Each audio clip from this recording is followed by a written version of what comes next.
അല്ലാഹുവിന്റെ അടുക്കൽ ഏത് അമലുകളും അല്ലാഹു സ്വീകരിച്ചെന്ന് വരാം. വറദ്ദിഹ, അല്ലാഹു തട്ടിക്കളഞ്ഞു എന്ന് വരാം. അല്ലാഹു സ്വീകരിച്ചെന്ന് വരാം, സ്വീകരിച്ചില്ലെന്ന് വരാം. പക്ഷേ റബ്ബ് സ്വീകരിക്കപ്പെടുമെന്ന് ഉറപ്പുള്ള എല്ലാ മഹാന്മാരും ഏകകണ്ഠമായി അതേ റബ്ബിന്റെ അടുക്കൽ സ്വീകരിക്കപ്പെടുന്ന അമല് അത് സ്വലാത്താണെന്ന് വളരെ വ്യക്തമായി രേഖപ്പെടുത്തപ്പെട്ട കാര്യമാണ്. ഇല്ല സ്വലാത്ത് അലൽ ഹബീബി മുഹമ്മദി, മുത്തായ തങ്ങളുടെ പേരിലുള്ള സ്വലാത്ത് അല്ലാഹുവിനേറെ ഇഷ്ടമാണ്.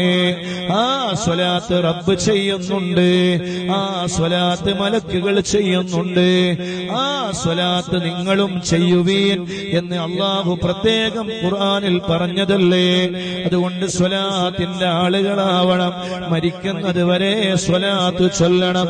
നടക്കുമ്പോൾ ചൊല്ലാം, ഇരിക്കുമ്പോൾ ചൊല്ലാം, യാത്ര ചെയ്യുമ്പോൾ ചെയ്യാം. സ്വലാത്ത് ഏത് സ്വലാത്തെന്നില്ല, എല്ലാ സ്വലാത്തുകളും ചൊല്ലാം.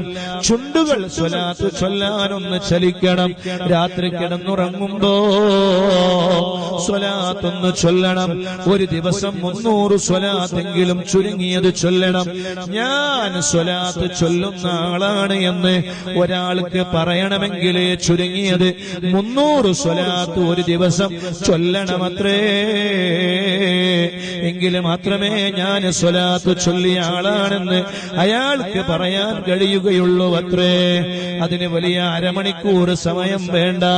ചെറിയ ഒരു സ്വലാത്ത് എടുത്തിട്ട് ഒരു 10-20 മിനിറ്റ് കൊണ്ട് 300 സ്വലാത്ത് നമുക്ക് ചൊല്ലാൻ കഴിയും.